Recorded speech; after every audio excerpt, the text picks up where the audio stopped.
안녕하십니까. 송국근의 혼수월 6월 18일 금요일에 인사드립니다. 오늘 여론조사기관 리얼미터에서 문재인 대통령의 국정수행 지지율 조사 결과가 나왔는데 4월 총선 이전 수준으로 긍정평가 지지율이 떨어졌다, 이렇게 나타났습니다. 상당히 많이 떨어졌습니다. 리얼미터가 그 교통방송 의뢰로 조사를 했는데 지난 15일부터 17일 동안 사흘간 했습니다. 이 15일부터 17일이라면은 김여정 북한 노동당 제1부부장이 우리 쪽을 향해서 여러 가지 위협을 하고, 특히 문재인 대통령에 대해서 상당히 입에 담지도 못할 그런 비판을 한 기간이죠. 그리고 또 그 시점에 이 북한 개성에 있는 남북공동연락사무소를 폭발을 해버렸습니다. 그런 상황에서 문재인 대통령 지지율이 조사가 됐는데 53.6%, 긍정평가 53.6%가 나왔습니다. 53.6. 이것은 일주일 사이에, 지난주보다 일주일 사이에 4.6%포인트가 떨어진 겁니다. 상당히 일주일 사이에 4.6%포인트가 떨어졌다는 것은 지지율이 상당히 떨어진, 큰 폭으로 하락한 것이고, 그리고 이것이 앞으로도 계속 하락할 여지가 많이 남아있다는 점이 중요합니다. 왜 그러냐면은, 이 하락 이유를 보면은, 하락 이유가 아무래도 이 북한의 도발 위협, 그리고 김여정을 비롯한 북한 당국의 문재인 대통령에 대한 아주 거친 비판, 이런 것들이기 때문에 이것이 지금 끝난 문제가 아니죠. 더 심해질 수가 있습니다.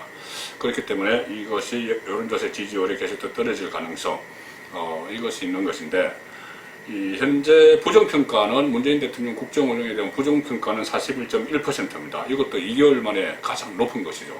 그러니까 긍정평가는 내려가고 부정평가는 올라가는, 급격하게 내려가는 그런 현상이 벌어지고 있습니다.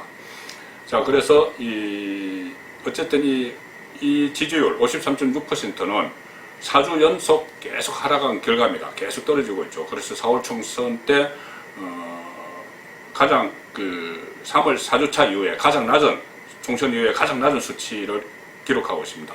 그때 총선이 끝나고 나서 그 여세를 몰아서, 또 특히 총선 앞과 뒤 계속 이어진 이 코로나 포퓰리즘으로 인해서 지지율이 상당히 올라갔었는데, 문재인 대통령 지지율이 올라갔었는데, 지금 안보 불안감을 비롯한 여러 가지 요인이 대북 변수가 작용을 하면서, 김여정 소크가 등장을 하면서 문재인 대통령 지지율이 지금 하락을 하고 있는 그 단계로 접어들고 있습니다.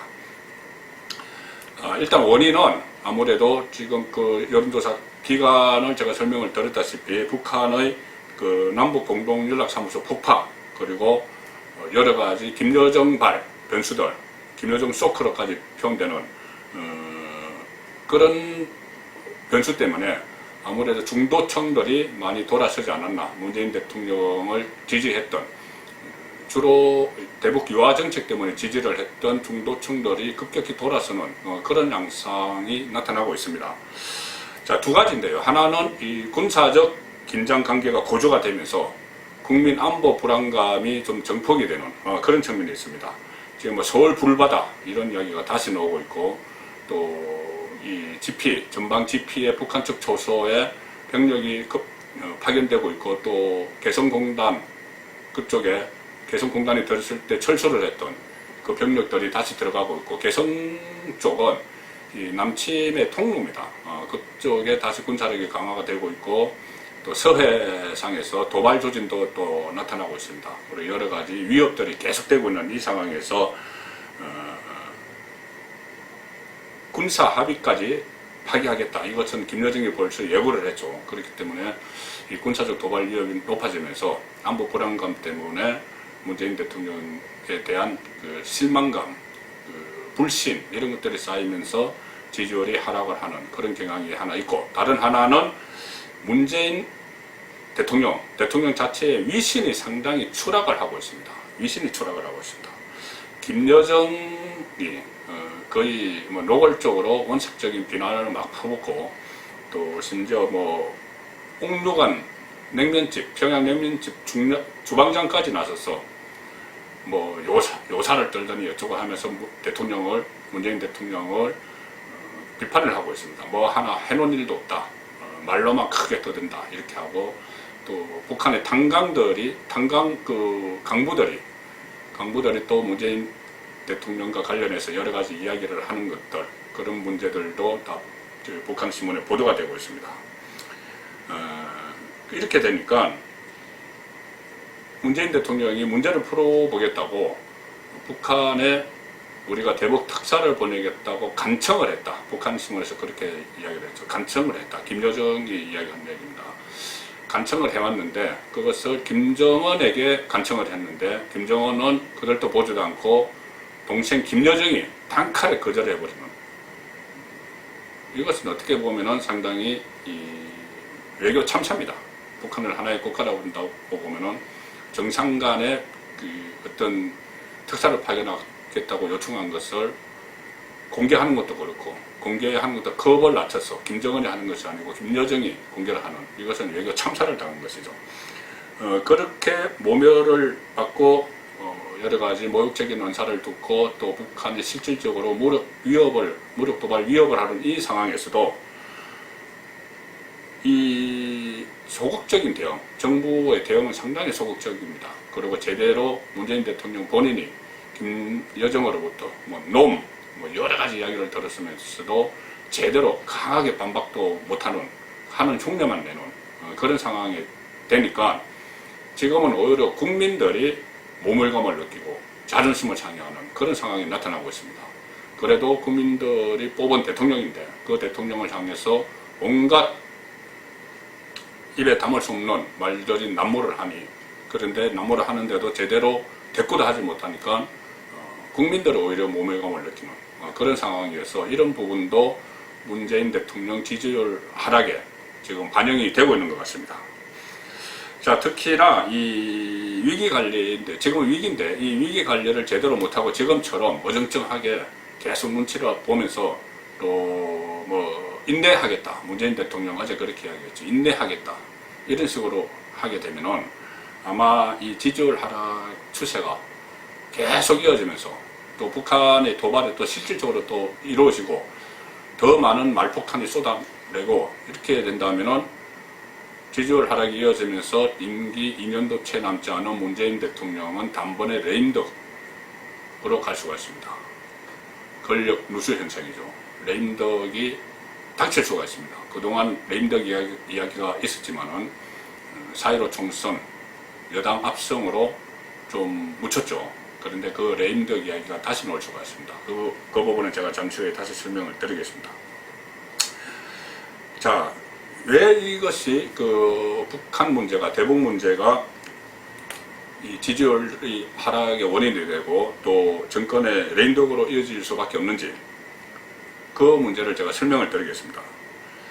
문재인 정권이 들어서고 나서 이 정부에서 대북 유화책, 이것은 사실상 문재인 정권의 존립 기반이었습니다. 집권 초기에 평창 동계올림픽을 전후해서 남북 교류가 막 이루어지고 그 이후에 세 차례의 남북 정상회담이 열리고 또 특사 교환하고 여러 가지 일부 군사시설 또 파기하고 막 이런 작업들이 이루어지면서 문재인 대통령의 지지율은 고공행진을 했죠. 그 고공행진을 한 덕분에 2018년 지방선거에서 압승을 해서 문재인 정권은 탄력을 받았습니다. 그 이후에도 계속 대북 유화 정책에 모든 역량을 쏟아붓고 집중을 하면서 그것이 국정 동력이 되는 그런 상황이 계속 이어져 왔습니다. 자, 제가 구체적인 이 수치로 말씀을 드리겠습니다. 2년 전입니다. 2018년 6월 15일 한국갤럽이 발표한 여론조사입니다. 그 시점은 2018년 15월 시점은 6.13 지방선거에서 바로 이틀 전에 6.13 지방선거에서 여당이 압승을 거둔 그 시점이죠. 그때도 대북 유화 정책의 영향을 많이 받았습니다.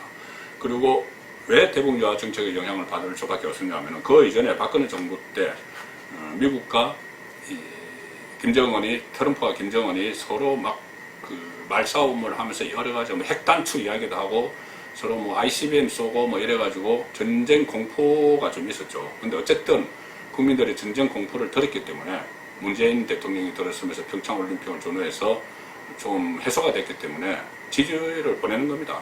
그 지지를 보내서 그 결과가 6.13 지방선거 압승으로까지 이어졌고 또 미국 1차 정상회담도 이루어지고 그랬죠. 근데 어쨌든 2018년 6월 15일 날 갤럽 조사에서 보면은 문재인 대통령 국정평가를 긍정적으로 답한 응답자가 무려 79%였습니다. 79%. 거의 80%죠. 그러니까 10명 중에 8명. 10명 중에 8명이 문재인 대통령의 국정 운영을 지지를 했습니다. 지지를 했는데, 지금은, 국정 운영 지지율이 53.6%니까, 10명 중에 5명이 지지를 하는 것이죠. 그러니까 그 사이에, 있는 사이에 3명이 지금 빠져나간 겁니다. 10명 중에 3명이 빠져나간, 그 상태로 지금 지지율이 하락을 하고 있는 겁니다. 그런데 당시에, 갤럽 조사는 국정운영 지지율을 발표를 하고 왜 지지하는지를 물은 자료도 같이 발표합니다. 그것을 보면은 문재인 국정운영 긍정평가 이후 1위부터 3위까지가 전부 대북 문제였습니다. 자, 1위는 대북 정책 잘한다, 안보 잘한다. 이것이 28%. 2위는 북한과 대화 재개했다. 23%. 3위는 외교를 잘하고 있다. 12%. 이 대북 유화 정책의 결과에 나온 이 내용들을 다 합하면은 무려 63%가 대북 유화 정책 때문에 문재인 대통령을 지지한다. 이렇게 되는 겁니다. 국민 10명 중에 6명 이상이 대북 유화 정책을 잘하기 때문에 우리가 문재인 대통령 지지한다. 이렇게 되는 거죠. 그러니까 이것이 무너지면은, 붕괴되면은 지지율은 급락할 수밖에 없는 것이죠. 지금 그 상황으로 들어선 겁니다.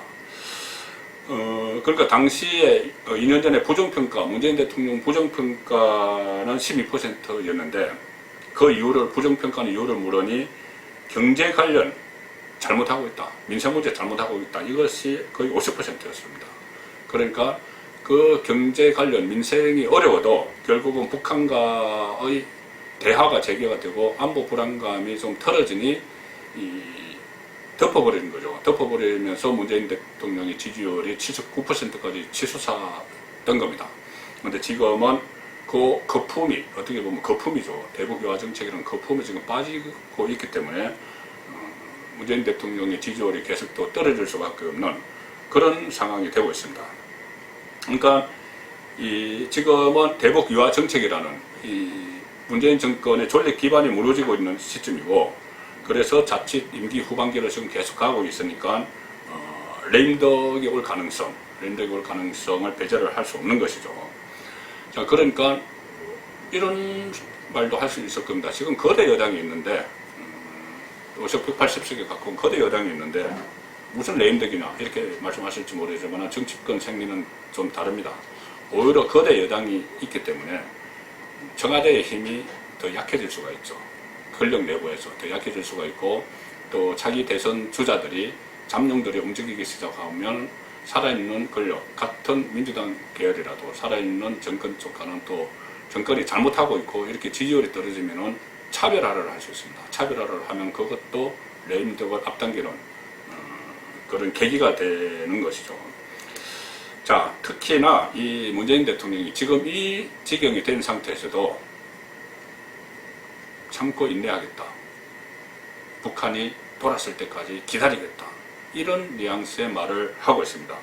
그리고 이 남북관계가 파탄이 난 이유를 근본적인 데서 찾지 않고 무슨 대북 전단 살포 때문이라는 식으로 아주 가볍게 생각을 하는, 그 가볍게 생각을 하는 건지 일부러 그렇게 말하는 건지 모르겠지만 어쨌든 이 원인 파악을 제대로 못하고 제대로 대처를 하지 못하는 이 상황으로 아직 북한에 대한 미련의 끈을 놓지 못하는 이 상황도 결국은 이 대북 유화 정책이 문재인 정권 존립 기반이라는 것을 반증을 하는 것이죠. 이것을 놓쳐버리면은 존립 기반이 무너지니까는 계속 붙잡고 있는 겁니다. 그래서 결국 이렇게 되면은 국민들이 지금 여론 돌아선 것과 마찬가지로 문재인 정권은 계속 쇠락을 할 가능성이 있는 것이고, 또 이거 장기화되면은 좀 큰일인 것이 결국 문재인 정권이 계속 이 미래의 끈을 놓지 않으면은 결국 국민들이 문재인 정권 설립 기반 유지를 위해서 북한의 도발 가능성이 인질이 되어버리는 그런 상황이 또 이어질 수가 있기 때문에 걱정이 되는 것이죠. 정권의 혼술이었습니다.